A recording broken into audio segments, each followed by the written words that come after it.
Hello, in this video, I'll give you my top tip when it comes to 3D modeling and bringing your designs to life.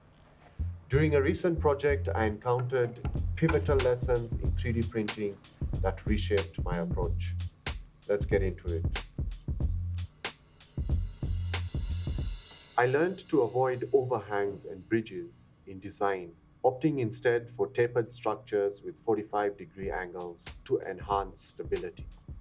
This prevents issues with sagging or collapse during printing.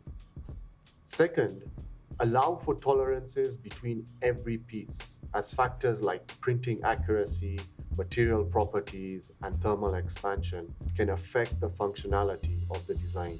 Case in point, I should have left a tolerance here so the pieces fit exactly. Incorporating mating holes for aligning 3D pieces proved instrumental in the assembly process. If I didn't have anything to align these pieces with, I wouldn't be able to glue them in place accurately. So for my top tip, collaborating closely with production experts not only refines your technical execution, but also opens your mind to new possibilities.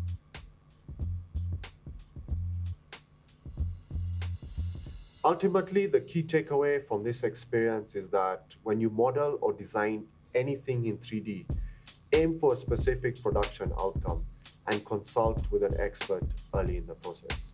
See you in the next one.